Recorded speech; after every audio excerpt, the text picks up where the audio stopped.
Bismillahirrahmanirrahim. Bismillahirrahmanirrahim. Assalamualaikum warahmatullahi wabarakatuh. Alhamdulillahirabbil alamin alladzi arsala rasulahu bil huda wa dinil haq liyuzhirahu 'ala dini kulli wa kafa billahi syahida. Asyhadu an la ilaha illallah wahdahu la syarika lah wa asyhadu anna Muhammadan abduhu wa rasuluhu la nabiyya ba'dah. Allahumma shalli wa sallim ala Muhammad wa ala alihi wa sahbihi ajma'in. Amma ba'du. Bapak Ibu jamaah Masjid Siti Halimah yang dirahmati Allah, pertama-tama mari sama-sama senantiasa kita memanjatkan puji dan juga syukur kita kehadirat Allah Subhanahu wa taala yang alhamdulillah pada kesempatan pagi hari ini kita masih diberikan nikmat sehat, masih dimudahkan dan diringankan langkah kita menuju Masjid Siti Halimah untuk menjalankan kewajiban kita, yaitu sholat subuh secara berjamaah. Dan insya Allah seperti yang memang sudah rutin dilakukan, bahwa di setiap hari Sabtu ba'da sholat subuh kita akan sama-sama mengikuti kajian yang dalam pekan ketiga bertemakan tentang Sirah Nabawiyah. Salawat dering salam semoga senantiasa tercurahkan kepada junjungan kita Nabi Muhammad sallallahu alaihi wasallam beserta sahabat, keluarga dan para pengikutnya yang terus senantiasa istiqomah dalam menjalankan ajaran Islam hingga yaumil akhir nanti. Jamaah yang dirahmati Allah, sebelum kita mulai kajian pada ba'da subuh kali ini, mari sama-sama kita awali dengan membaca lafaz basmalah. Bismillahirrahmanirrahim. Dan selanjutnya untuk pemaparan atau pembahasan terkait Sirah Nabawiyah saya serahkan kepada Bapak Ustadz Abdul Razak. Bismillahirrahmanirrahim. Assalamualaikum warahmatullahi wabarakatuh. Alhamdulillahirabbil alamin wa bihi nasta'in ala umuri dunya waddin.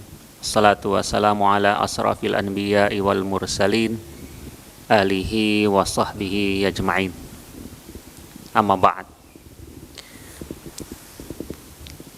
Hari ini kita masih membahas bab yang berkaitan dengan Muhammad SAW adalah penutup para nabi dan hubungan dakwahnya dengan dakwah para nabi dan rasul sebelumnya.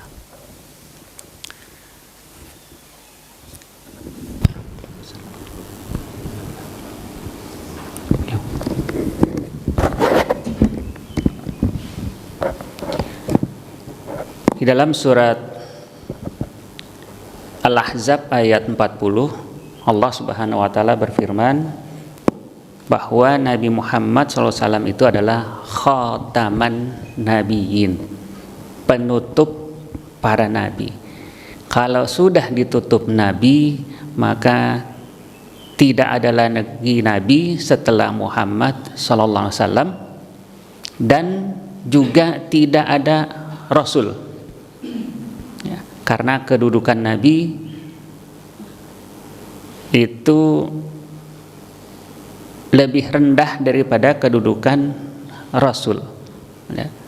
Jumlah nabi juga lebih banyak daripada jumlah rasul. Rasul membawa syariat, sedangkan nabi tidak membawa syariat. Setiap umat, setiap bangsa diutus kepadanya rasul dan nabi. Dan Muhammad SAW adalah penutup para nabi. Oleh karena itu, barang siapa yang percaya bahwa ada nabi setelah diutusnya Nabi Muhammad SAW, maka dia keluar daripada Islam. Karena seorang itu menjadi muslim apabila mengucapkan 2 kalimat syahadat dengan lisannya, dibenarkan dengan hatinya, juga dilakukan dengan perbuatan la ilaha illallah Muhammad Rasulullah.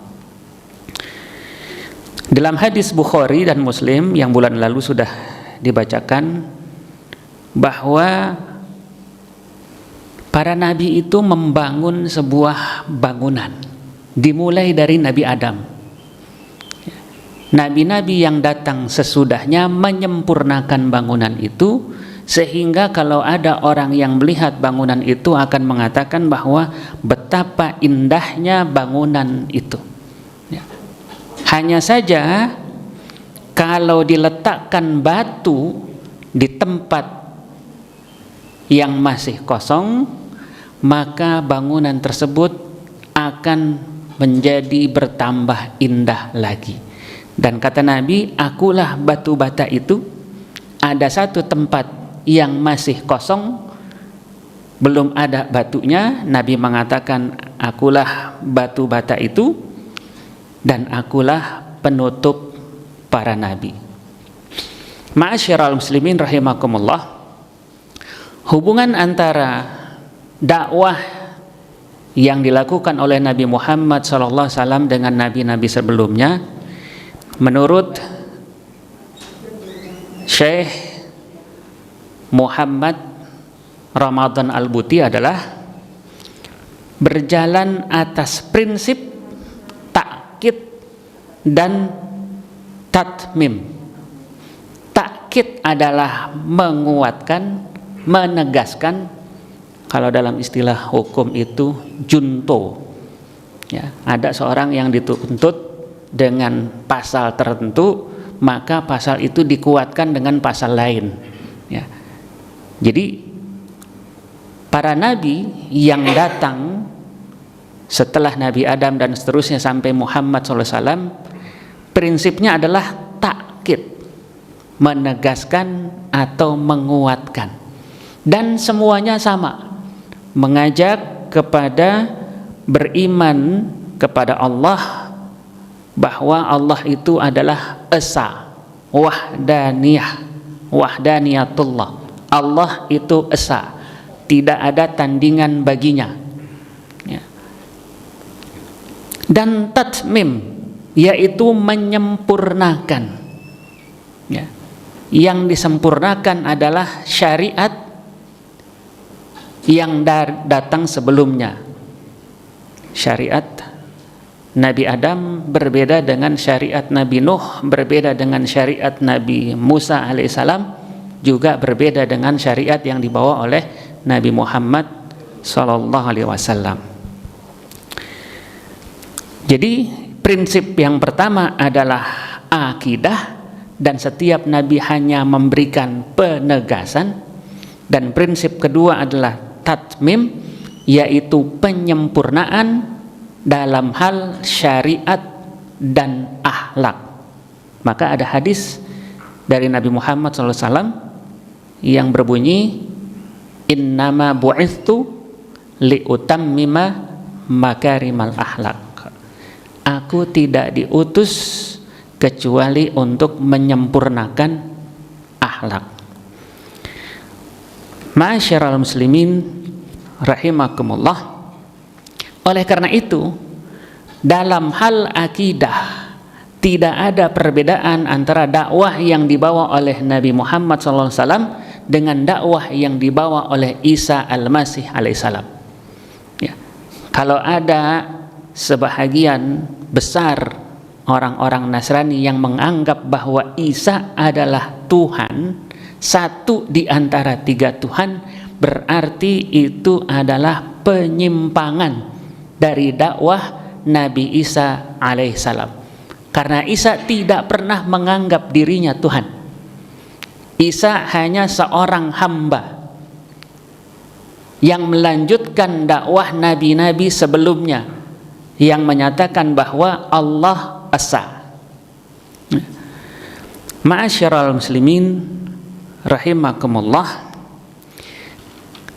Kemudian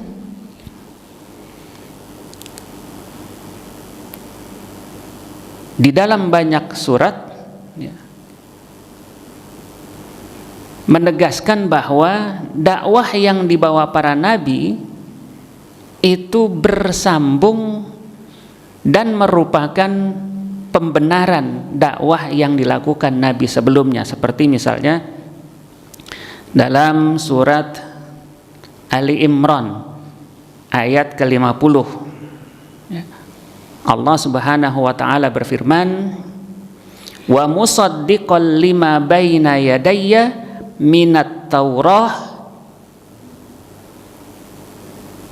wa liuhilla lakum ba'dalladzi hurrima alaikum, dan aku datang kepadamu membenarkan Taurat yang datang sebelumku dan untuk menghalalkan bagimu sebagian dari apa yang telah diharamkan untukmu.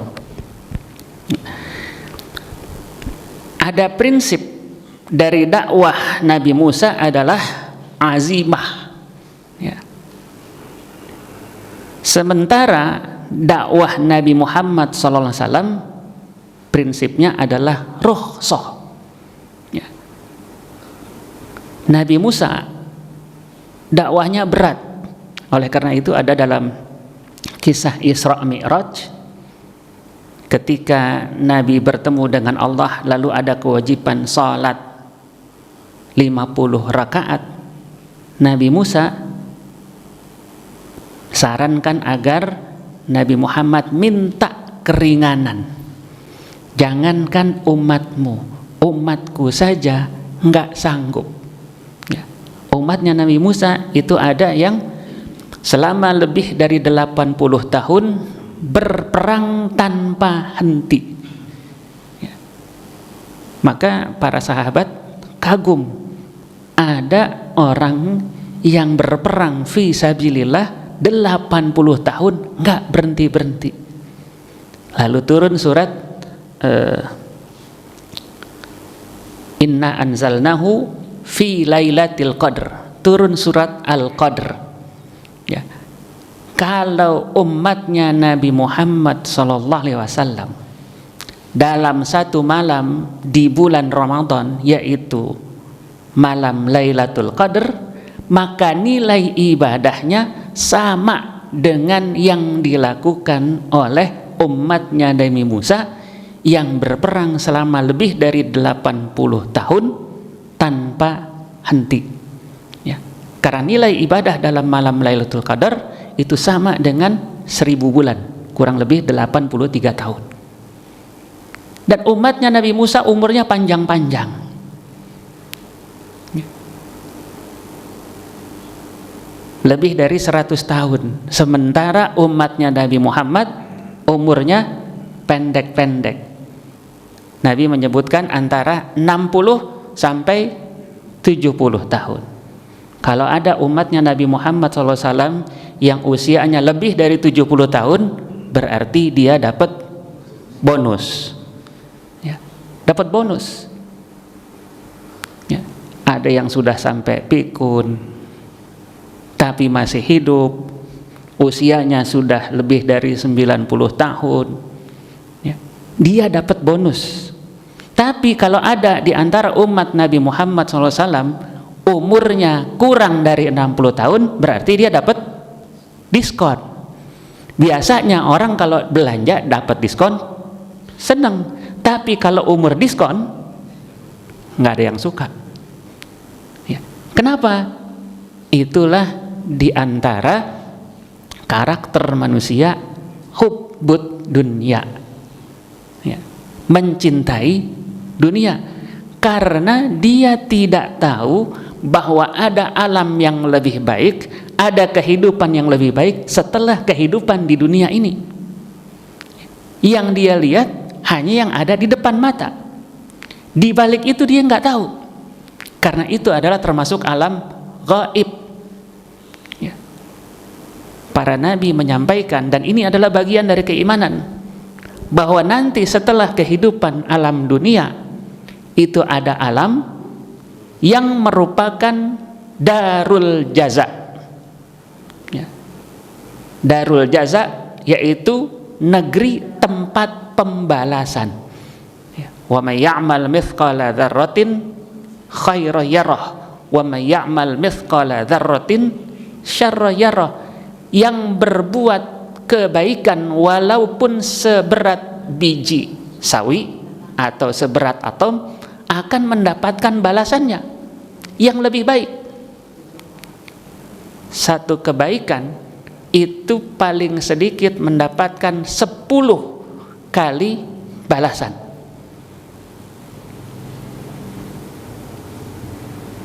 Dan bisa dilipat gandakan menjadi 100, 700 atau sekehendak Allah. Yang berbuat keburukan juga pasti melihatnya dan akan mendapatkan balasan. Cuma bedanya, kalau berbuat keburukan hanya mendapatkan 1 balasan saja, enggak dilipat gandakan. Di dalam Islam, berniat melakukan kebaikan, belum melakukan, baru niat, dia mendapatkan pahala. Jadi kalau kita melihat ada orang punya harta banyak, kemudian dengan hartanya dia berinfak, lalu kita punya niat, seandainya Allah berikan harta sebagaimana Allah berikan kepada si fulan, maka aku akan melakukan hal tersebut, maka kita dapat pahala 1. Padahal belum melakukan kebaikan, baru niat. Ketika kita mendapatkan harta dan melakukan perbuatan baik dengan harta tersebut, maka pahalanya dilipat gandakan.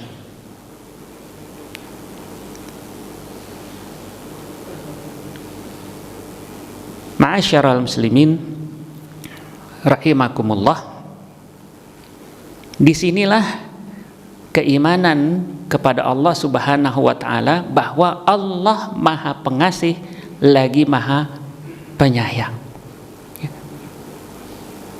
Rahmatnya meliputi segala sesuatu dan lebih dahulu daripada murkanya. Satu rahmat Allah dari 100 rahmat itu diturunkan ke dunia, yang 99 ditunda nanti di akhirat. Ya. Dari 1 rahmat Allah yang diturunkan ke dunia, maka dengan itu seorang ibu menyayangi anaknya. Bayangkan kalau seorang ibu nggak sayang sama anaknya, itu habis anaknya lahir dibunuh, nggak mau diberikan susu. Ya. Karena kasih sayang Allah kepada hambanya, dikasih rahmat cuma 1 di dunia. Ibu, baik manusia maupun hewan, pasti memelihara dan melindungi anak-anaknya. Itu karena 1 dari rahmat Allah Subhanahu wa ta'ala. Yang 99 ditunda nanti di akhirat. Ma'asyiral muslimin rahimakumullah, ya. Bani Israel mendapatkan beban yang lebih berat daripada umatnya Nabi Muhammad sallallahu alaihi wasallam. Tapi kalau ada keturunan Bani Israel yang hidup sekarang dan beriman kepada Nabi Muhammad sallallahu alaihi wasallam, pahalanya lebih banyak daripada pahala yang bukan Bani Israel. Hari ini misalnya ada seorang keturunan Bani Israel beriman kepada Allah, beriman kepada Nabi Muhammad SAW, pahalanya 2. Sementara umatnya Nabi Muhammad beriman pada Allah, beriman kepada Nabi Muhammad SAW, pahalanya cuma 1. Itu karena keluar dari tradisi jauh lebih berat. Keluar dari tradisi nenek moyang, beriman kepada Nabi Muhammad SAW, ini lebih berat. ketimbang orang yang bukan dari kalangan Bani Israel. Kenapa banyak dari keturunan Bani Israel atau yang disebut dengan Yahudi gak mau beriman kepada Nabi Muhammad SAW? Sebabnya cuma satu, dengki, iri. Kenapa kenabian diberikan kepada keturunannya Nabi Ismail, yang mana Nabi Ismail ini anak dari Siti Hajar, bapaknya sama, ibunya beda. Siti Hajar adalah orang Afrika, berkulit hitam. Sementara Siti Sarah orang Arya, berkulit putih. Ya. Maka kebanyakan dari Yahudi, bagian dari Bani Israel, nggak mau beriman kepada Nabi Muhammad SAW karena bukan dari keturunan yang sama, karena asobiyah, karena membanggakan keturunan, suku, nasab, dan sebagainya. Maka kalau mereka keluar dari tradisi tersebut, beriman kepada Nabi Muhammad SAW, pahalanya 2, sedangkan yang lain pahalanya 1. Bani Israel itu sama dengan kita, nggak boleh makan babi haram, tapi mereka boleh makan sapi. Hanya saja tidak semua bagian dari sapi boleh dimakan, cuma dagingnya saja. Mereka nggak boleh memakan lemak dari sapi, ya, kan nggak enak. Kalau bikin sate, itu yang bikin nikmat sate itu adalah lemaknya. Sementara Bani Israel diharamkan makan lemak. Makanya di surat Ali Imran disebutkan, dan aku menghalalkan bagimu sebahagian yang diharamkan kepadamu. Bani Israel nggak boleh makan lemak. Umat Islam boleh makan lemak. Kulu washrabu. Tapi ada ayat selanjutnya, wala tusrifu. Makanlah dan minumlah, tapi jangan berlebih-lebihan. Saking enaknya makan lemak, maka banyak makan lemak, akibatnya kolesterol tinggi. Ya. Kalau kolesterolnya tinggi, maka aliran darah terhambat. Dia menghambat aliran darah, bisa menuju jantung, bisa menuju otak. Kalau hambatan aliran darah menuju jantung, maka disebut dengan serangan jantung. Kalau hambatan aliran darah menuju otak, disebut dengan stroke. Salah satu penyebabnya adalah banyaknya timbunan kolesterol. Ya, kolesterol ini ada yang baik, ada yang buruk, ada yang dibutuhkan dan ada yang nggak dibutuhkan. Dan sebenarnya tubuh kita juga memproduksi kolesterol. Udah produksi kolesterol, import lagi kolesterol melalui makanan, maka itu yang kemudian berakibat buruk bagi kesehatan. Oleh karena itu Allah mengharamkan Bani Israel nggak boleh makan lemak dari daging sapi. Sapinya halal, lemaknya haram. Tetapi umat Islam mau makan dagingnya boleh, mau makan lemaknya boleh, ya. Mau makan kikilnya boleh, mau makan jeroannya juga boleh, nggak ada haram. Ya. Semua sapi halal kalau disembelih dengan sesuai syariat. Ya. Ma'asyiral muslimin rahimakumullah. Kemudian ada hadis Nabi yang mengatakan, ibaratnya Bani Israel itu ibadah kepada Allah, kerja kepada Allah mulai dari subuh sampai waktu zuhur. Waktunya lebih lama. Kalau orang kerja paling suka kerjaan sedikit tapi hasilnya banyak, gajinya gede, kerjaannya sedikit, waktunya singkat, gajinya besar. Ini Bani Israel waktu kerjanya lama, mulai dari subuh sampai dengan waktu zuhur. Orang Nasrani bekerja lebih singkat daripada orang-orang Bani Israel, orang-orang Yahudi, yaitu dia bekerja mulai dari zuhur, melanjutkan pekerjaan tadi, sampai dengan waktu asar. Orang-orang Islam kerjaannya lebih singkat waktunya, tapi ganjarannya lebih besar.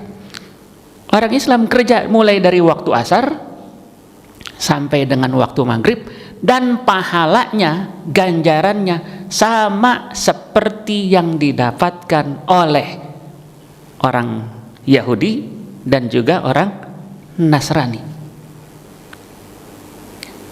Ma'asyiral muslimin rahimakumullah.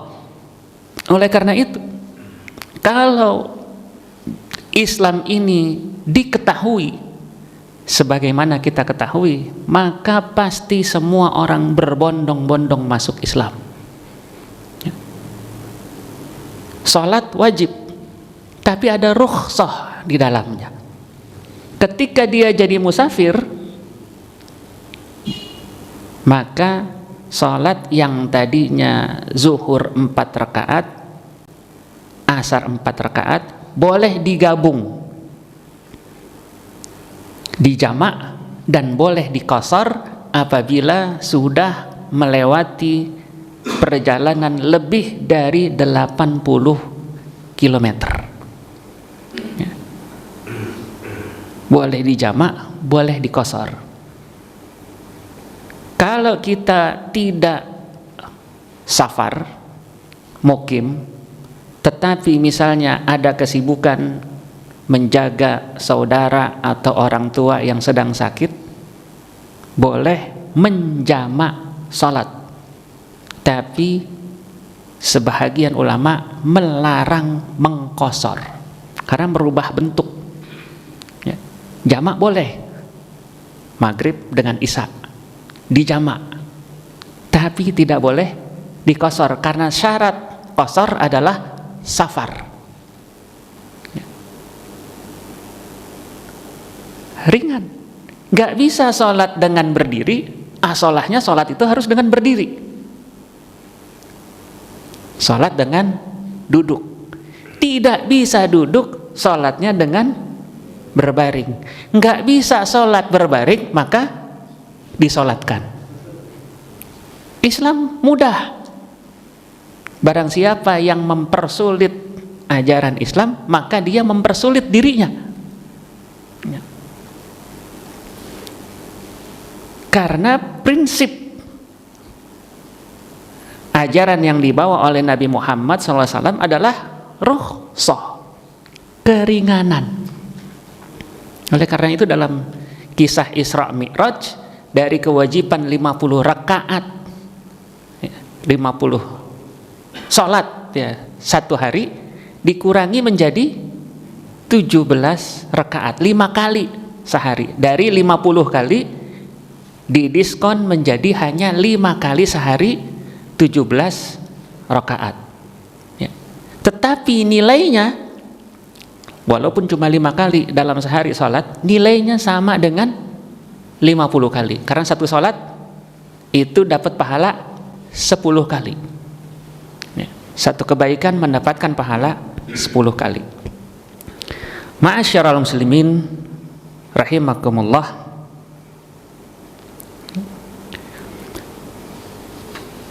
Syekh Muhammad Ramadan Said Ramadan Al-Buti juga mengatakan bahwa tidak ada yang disebut dengan adyan samawiyah, yaitu agama-agama langit. Ya, agama langit nggak ada konsepnya. Tidak benar ada istilah agama langit. Ya. Yang ada adalah syariat-syariat samawiyah, syariat-syariat, aturan-aturan langit. Ya. Agama sama, agama itu menyembah penciptanya, mengagungkan penciptanya, Tapi aturannya, cara penyembahannya itu yang berbeda-beda. Ada yang dari Allah Subhanahu wa taala yang disebut dengan syariat samawiyah, ada yang dibuat-buat oleh manusia. Ya. Ad-dinul haq hanya satu, Islam. Ya. Innad dina indallahil Islam. Bahkan dari mulai Nabi Adam sampai Nabi Muhammad SAW semuanya adalah Muslim. Ya. Sebagaimana di surat Ali Imran ayat 52, ya.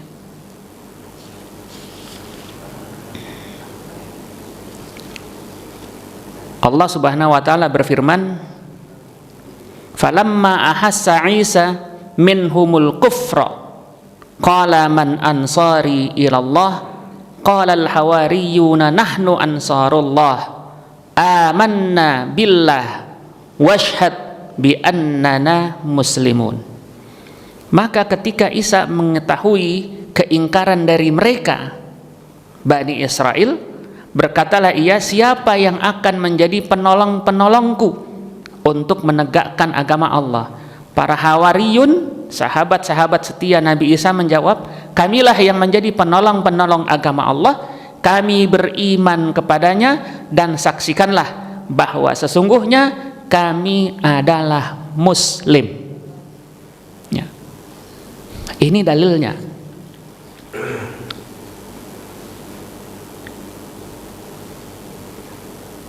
Juga dalam surat Asy-Syura ayat 13, Allah Subhanahu wa taala berfirman, syara'a lakum minad dini ma wassa bihi Nuha walladzi auhayna ilaika wa ma wassayna bihi Ibrahima wa Musa wa Isa an aqimud din wa la tatafarraqu fihi. Dia telah mensyariatkan bagi engkau tentang agama apa yang telah diwasiatkannya kepada Nuh dan apa yang telah diwasiatkan kepadamu dan apa yang telah kami wasiatkan kepada Ibrahim, Musa dan Isa, yaitu tegakkan agama dan jangan kamu berpecah belah di dalamnya. Ayat-ayat ini menunjukkan bahwa setiap nabi mengajak Islam, mengajak berserah diri hanya kepada Allah Subhanahu wa taala. Bedanya antara manusia, jin dan alam semesta, kalau manusia dan jin itu punya hak pilih, kebebasan. Dia boleh beriman, dia boleh kafir. Dalam surat Al-Kahfi Allah berfirman, "Wa man syaa'a falyu'min wa man syaa'a falyakfur." Barang siapa mau beriman silakan. Barang siapa mau kafir silakan. Tapi masing-masing ada konsekuensinya. Bebas. Ya. Begitu pula dalam surat Al-Baqarah, la ikraha fid din. Nggak ada paksaan dalam agama, bebas. Makanya kita nggak boleh maksa orang lain masuk Islam. Bebas. Dia mau kafir, dia mau beriman pada Allah, bebas. Konsekuensinya mereka masing-masing tanggung jawab kepada Allah Subhanahu wa taala. Begitu pula jin. Jin itu mau kafir kepada Allah atau beriman, bebas. Masing-masing punya hak untuk memilih. Ini yang tidak Allah berikan kepada malaikat, kepada langit dan bumi. Malaikat, langit dan bumi taat kepada Allah tanpa punya hak memilih. Makanya malaikat, nggak ada satupun malaikat yang membantah Allah Subhanahu wa taala ketika diperintahkan. Semua malaikat mentaati Allah. Kalau nggak ada perintah dari Allah, maka malaikat itu tidak melakukan sesuatu. Begitu pula matahari, sejak miliaran tahun yang lalu itu pasti terbitnya dari timur dan tenggelam di barat. Ya, kalau kita lihat dari bumi, padahal posisinya sebenarnya bumi mengelilingi matahari. Selama miliaran tahun tidak pernah berubah, berbeda dengan manusia. Ada saatnya bosen, punya hak milih.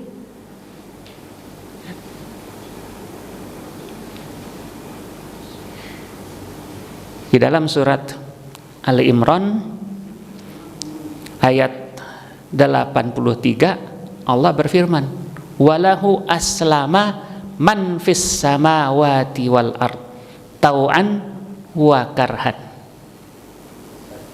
Dan telah Islam apa yang ada di langit dan apa yang ada di bumi, baik dia taat maupun terpaksa, dengan sukarela ketaatannya atau dengan terpaksa.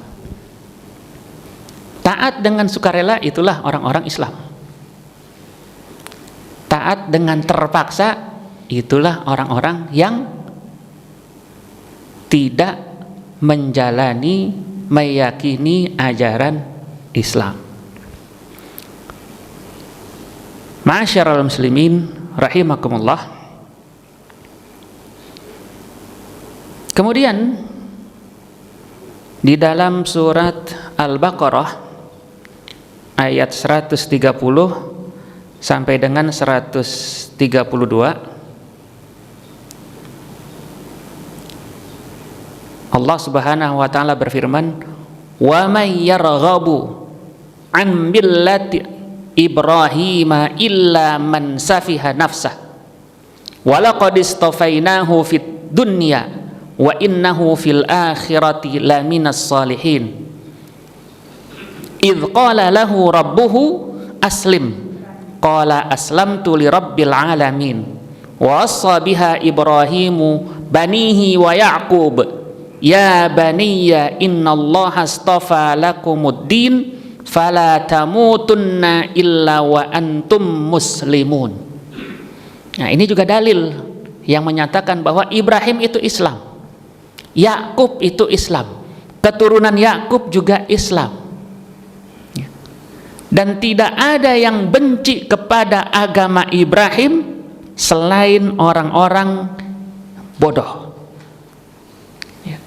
Tidak ada yang benci kepada agama Ibrahim selain daripada orang-orang yang memperbodoh dirinya. Dan sungguh kami telah memilihnya di dunia, dan sesungguhnya dia di akhirat benar-benar termasuk orang yang saleh. Ketika Rabbnya berfirman kepadanya, kepada Nabi Ibrahim alaihissalam, tunduk dan patuhlah, ya, aslim, tunduk dan patuhlah. Ibrahim menjawab, aku tunduk dan patuh kepada Rabb semesta alam. Dan Ibrahim telah mewasiatkan ucapan itu kepada anak-anaknya, Ismail, Yakub, demikian pula kepada Ismail dan Ishak, demikian pula kepada Yakub. Ibrahim berkata, hai anak-anakku, sesungguhnya Allah telah memilih agama ini bagimu, maka jangan engkau mati kecuali dalam memeluk agama Islam. Ini pesan Ibrahim, pesan Ishak, pesan Ismail, pesan Yakub, semuanya berpesan jangan kalian mati kecuali dalam kondisi beragama Islam. Ma'asyiral muslimin rahimakumullah.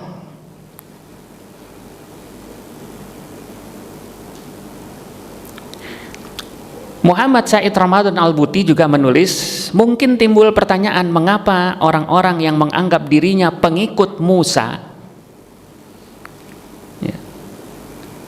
menganut akidah yang berbeda dari akidah tauhid yang dibawa oleh para nabi. Mengapa orang-orang yang menganggap dirinya pengikut Isa meyakini akidah yang lain? Ya. Dalam pengikut Musa, mereka ada yang mengatakan bahwa Uzair anak Allah. Ya. Uzair salah satu nabi dari sekian nabi. Ya, nabi itu ada sekitar 124.000 orang. Ya. Diutus kepada semua bangsa. Rasul itu ada sekitar 313 orang, juga diutus kepada setiap bangsa. Sebahagian ada yang diceritakan, sebahagian yang lain kebanyakannya nggak diceritakan di dalam Al-Quran. Ya. Kalau ada umatnya Nabi Musa yang mengatakan Uzair anak Allah, sementara umatnya Nabi Isa ada yang mengatakan Isa anak Allah. Ya. Kenapa mereka mengatakan begitu? Padahal Allah katakan laqad kafara, pasti kafir orang yang mengatakan Uzair itu anak Allah atau Isa itu anak Allah. Kenapa mereka sampai mengatakan begitu?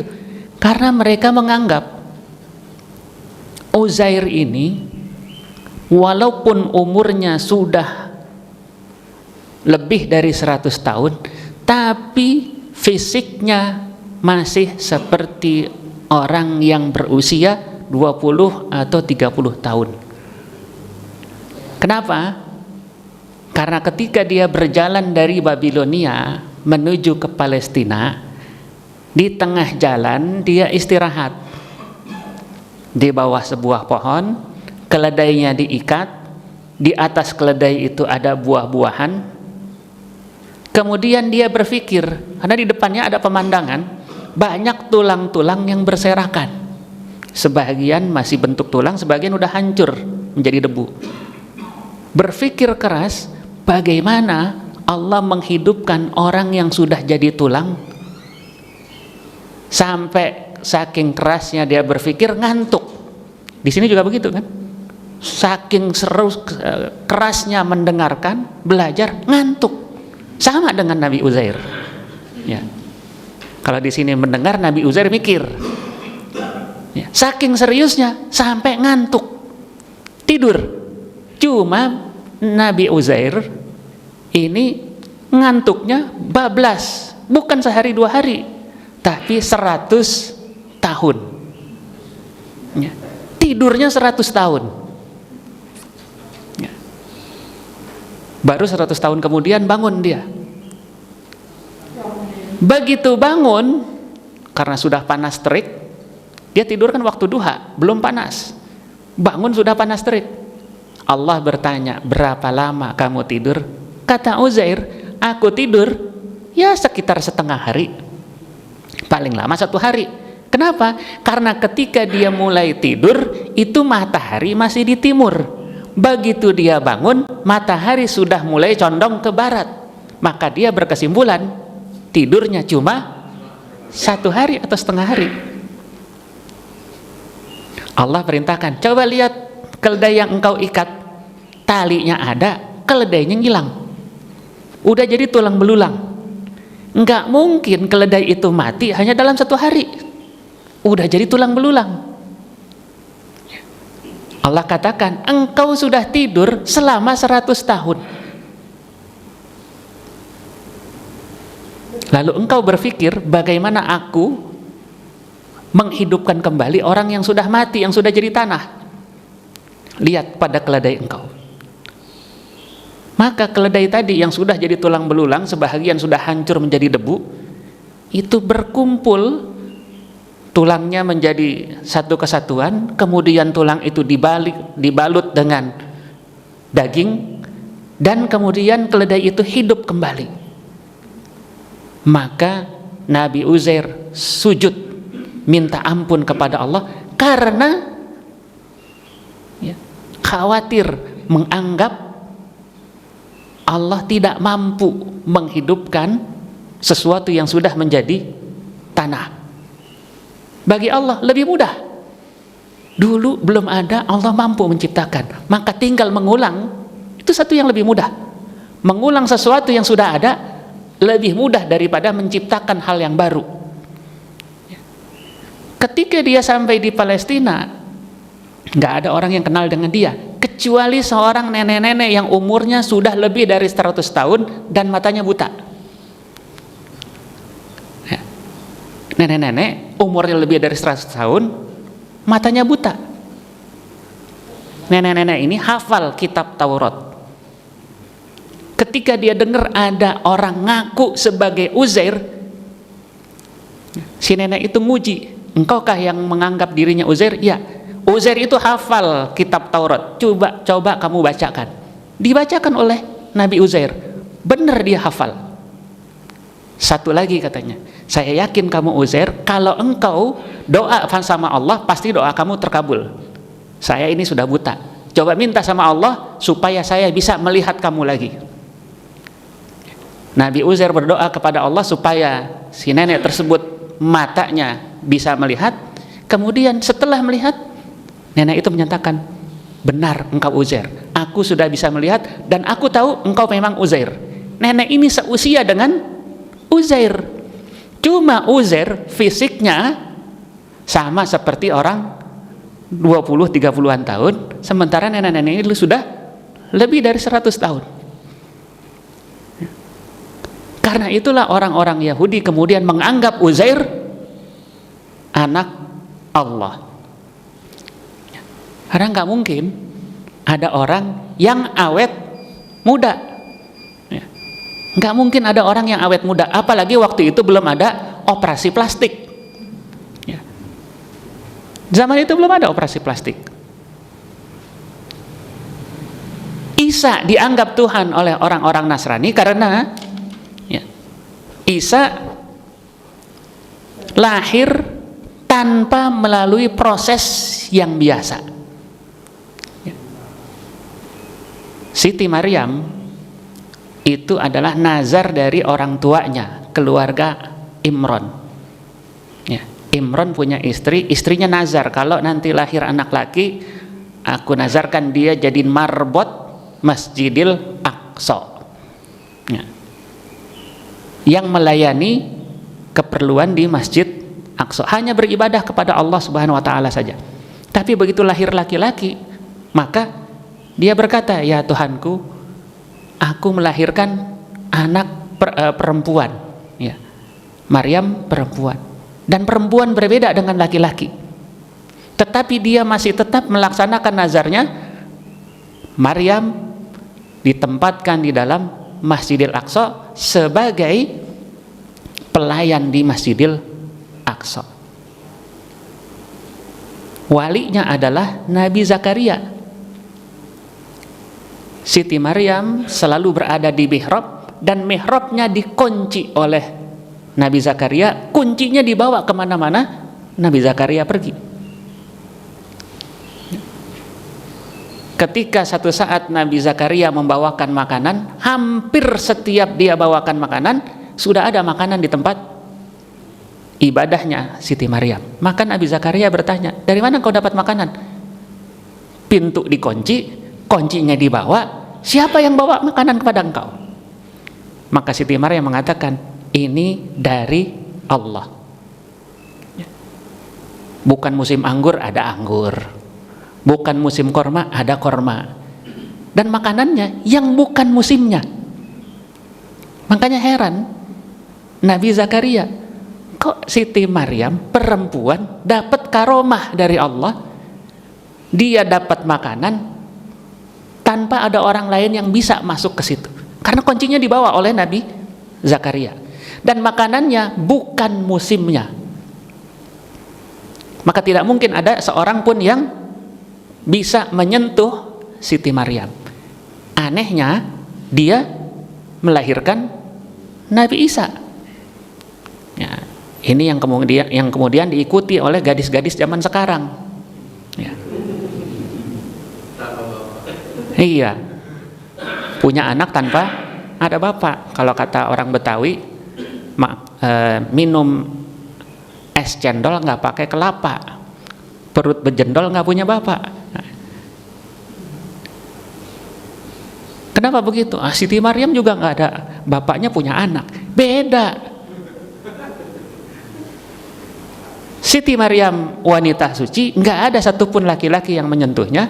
Maka untuk menunjukkan kekuasaan Allah, Allah buat Siti Maryam hamil dan melahirkan anaknya. Siti Maryam juga nggak pernah mau, tetapi takdir Allah kepada dia. Karena Nabi Isa lahir tanpa bapak, maka orang Nasrani menganggap luar biasa. Nggak mungkin kalau bukan anak Tuhan, dia bisa lahir. Pasti bapaknya Tuhan ini. Maka disebutlah kemudian Nabi Isa sebagai anak Tuhan dan dia juga Tuhan.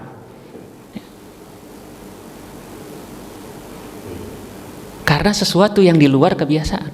Sebenarnya logikanya, kalau Nabi Isa itu lahir tanpa bapak, kemudian dianggap Tuhan, kenapa nggak sekalian mereka menganggap Nabi Adam itu Tuhan? Karena Nabi Adam itu bisa muncul ke dunia nggak punya ibu, nggak punya bapak, tapi justru mereka menisbatkan Nabi Adam sebagai pendosa yang dosanya turun-temurun kepada anaknya dan kemudian baru dibersihkan oleh Isa Al-Masih. Ya. Kalau logikanya lurus, sebenarnya Nabi Adam juga punya kelebihan. Dia bisa muncul sebagai manusia pertama, nggak ada bapak, nggak ada ibu. Kenapa nggak disebut Adam itu anak Tuhan? Kenapa nggak disebut Adam itu Tuhan? Makanya banyak orang Kristen ketika mendalami agamanya pusing 7 keliling. Ya.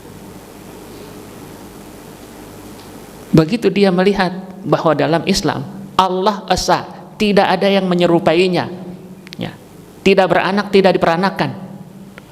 Ini lebih masuk akal ketimbang konsep Trinitas. Ma'asyiral muslimin rahimakumullah.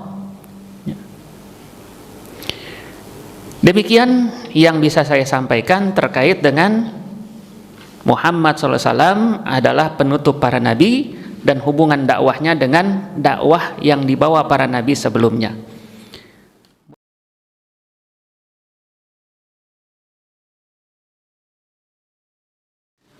Manna dan salwa bentuknya seperti apa saya juga nggak tahu. Ya. Itu adalah jenis makanan yang ada di surga. Allah berikan kemuliaan kepada Bani Israel mencicipi manna dan salwa. Cuma ini orang Yahudi nggak tahu bersyukur. Udah dapat makanan tanpa mereka kerja keras, masih pengen makan bawang. Makanan-makanan yang ada di bumi. Maka Allah murka kepada orang Yahudi. Ya. Al-Maghdub dalam surat Al-Fatihah itu adalah orang Yahudi. Kenapa Allah murka? Udah dikasih makanan tanpa mereka usaha. Ya. Kan itu ketika mereka nyasar, ya, nyasar di gurun Sinai. Gurun nggak ada makanan. Nggak ada pohonan, nggak ada air. Allah berikan kepada mereka makanan dari surga. Udah dikasih makanan tanpa mereka usaha, mereka protes. Kami mau makanan seperti bawang yang ada tumbuh di bumi. Allah murka kepada mereka, nggak bersyukur. Ya. Kalau ada makanan, misalnya nih, istri menyediakan makanan bagi suaminya, entah makanan itu keasinan atau terlalu tawar, nggak usah protes. Ya. Kita hargai seorang istri yang sudah bersusah payah masak. Kalau kurang asin, tinggal tambahin garam. Kalau keasinan, tinggal tambahin air. Gitu aja repot. Ya. Kalau kata Gus Dur kan gitu. Kalau nggak mau makan, ya udah, jangan menghina. Ya. Jangan membuat pernyataan yang buat orang lain mangkel. Ya. Kalau nggak mau makan, ya udah. Nabi kalau suka makanan itu dimakan, tapi kalau nggak suka, Nabi nggak makan. Tapi sama sekali nggak keluar dari mulut Nabi komentar yang membuat orang lain nggak suka.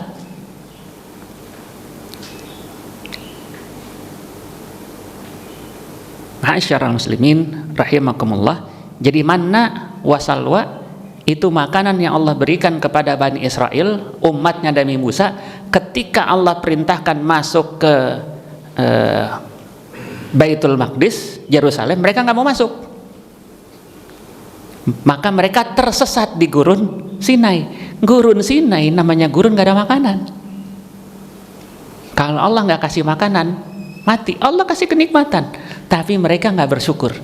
Makanya dalam surat Ibrahim, la in syakartum la azidannakum wa la in kafartum inna azabi lasyadid. Ya. Makanya ada mufasir yang menafsirkan ayat tersebut dengan mengambil kisah dari Bani Israel juga, kisah Israiliyat. Ada seorang kakek nenek, sampai kakek nenek nggak pernah ngenyam kekayaan, miskin terus. Ya. Selama hidupnya belum pernah menikmati kekayaan. Lalu satu saat si istri ngomong sama suaminya, bukankah Musa itu nabi? Kata suaminya, betul.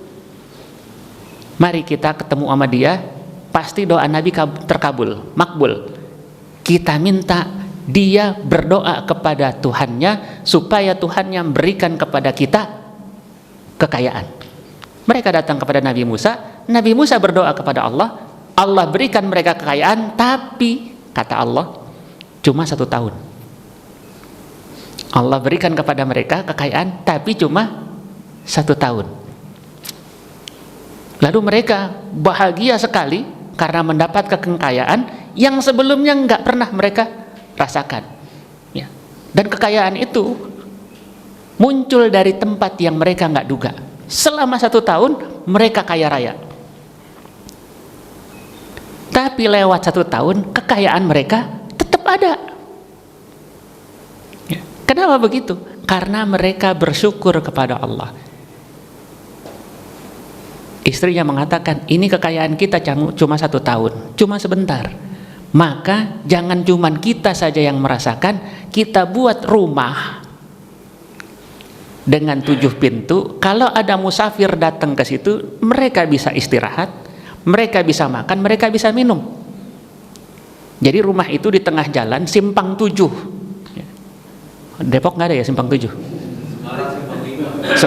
Di Kudus ada simpang 7, Semarang cuma 5. Ini simpang 7. Ya. Setiap persimpangan ada pintunya, rumah itu ada pintunya, sehingga musafir bisa mudah masuk ke sana. Bukan hanya itu, 24 jam musafir itu dilayani dengan makanan, minuman, dan seterusnya. Karena itu Allah perpanjang kekayaannya. Musa bertanya kepada Allah, kenapa setelah lewat 1 tahun mereka masih tetap kaya? Apa kata Allah? Aku malu sama mereka. Aku berikan mereka 1 pintu rizki, mereka buka 7 pintu kemudahan bagi orang lain. Apakah mereka lebih dermawan daripada aku? Kata Allah.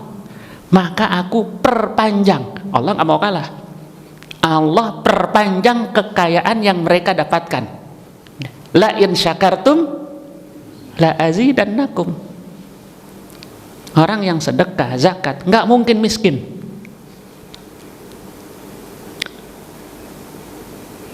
Tapi orang yang judi pasti miskin.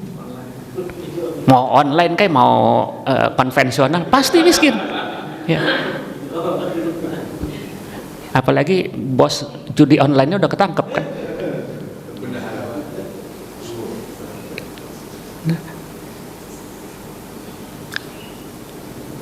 Wala in kafartum inna azabi lasyadid. Jika kalian ingkar, kafir.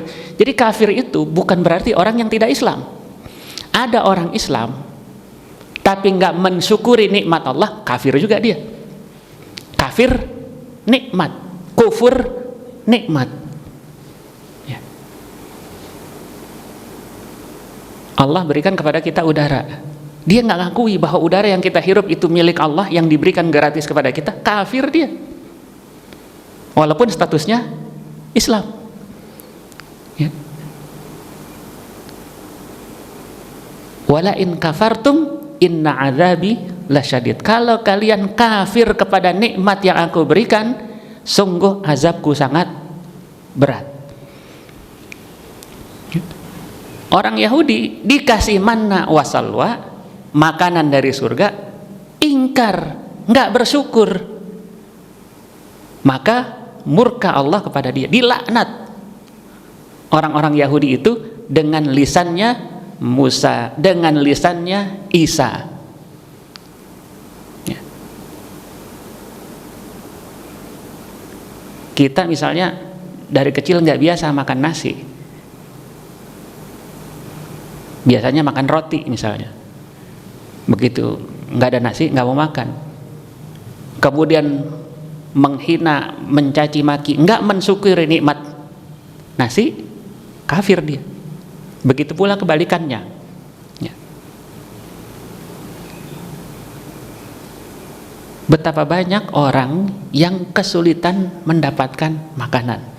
Maka kalau kita menyia-nyiakan makanan, tidak mensyukuri nikmat yang Allah berikan kepada kita, hakikatnya sebenarnya kita kafir kepada Allah. Ya. Dari bermacam-macam kafir. Kalau non muslim itu kafir, bisa kafir mensyarikatkan Allah dengan yang lain, menyekutukan dengan yang lain. Bisa kafir, mereka percaya Allah itu tunggal, esa, tapi mereka kufur kepada nabi yang diutus, Muhammad SAW sebagai nabi terakhir, yang disebut dalam Al-Quran dengan istilah Ahlul Kitab. Ahlul Kitab ini percaya Allah esa. Mau Yahudi, mau Nasrani, percaya Allah esa.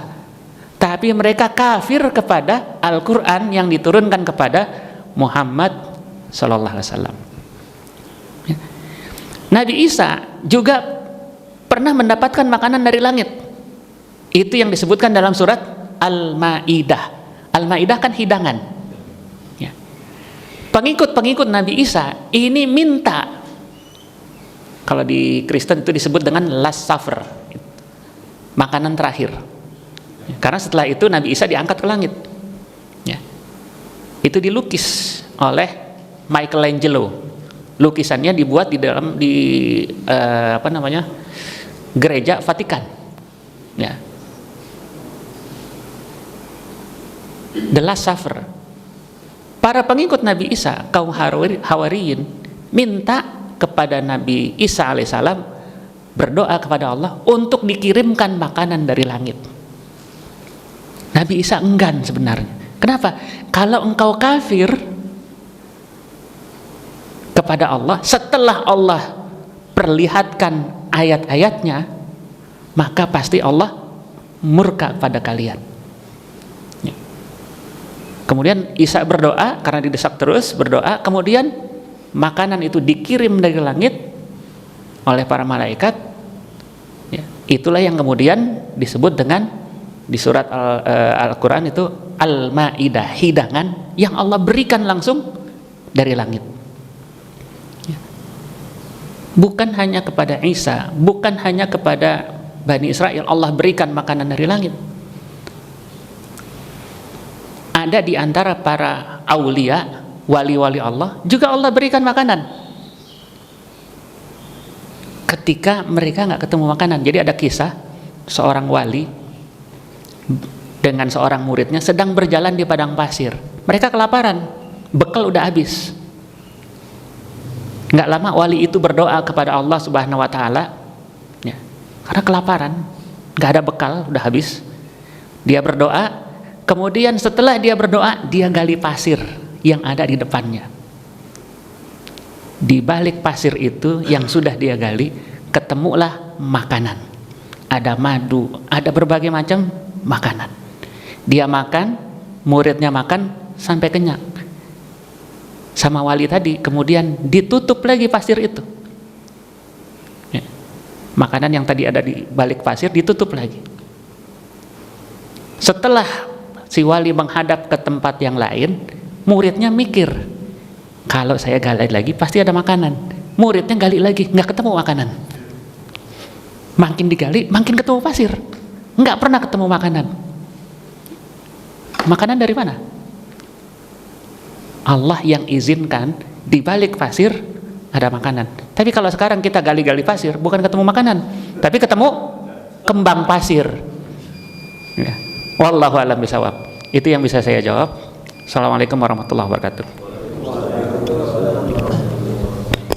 Baik, alhamdulillah jamaah Masjid Ijtihad Halimah yang dirahmati Allah telah sama-sama kita mendengarkan kajian terkait Sirah Nabawiyah yang disampaikan oleh Ustadz Abdul Razak. Semoga bermanfaat bagi kita semua. Dan tadi di penjelasan terakhir ada sebuah pesan, yaitu hendaknya jadilah kita semua ini orang-orang yang senantiasa bersyukur, karena khawatirnya ketika kita tidak mensyukuri nikmat yang telah Allah berikan, kita akan terjebak kepada sikap kufur. Dan tadi disampaikan juga pengertian kafir itu sendiri ternyata bukan hanya mereka yang tidak memeluk agama Islam, tetapi siapapun yang tidak mensyukuri nikmat Allah itu bisa masuk ke dalam kategori orang-orang kafir atau kufur. Wallahu a'lam bishawab. Mari sama-sama kita akhiri kajian kita pada kesempatan kali ini dengan membaca hamdalah dan doa kafaratul majlis. Alhamdulillahirabbil alamin. Subhanaka Allahumma wa bihamdika asyhadu an la ilaha illa anta astaghfiruka wa atubu ilaik. Wabillahi taufiq wal hidayah. Wassalamualaikum warahmatullahi wabarakatuh.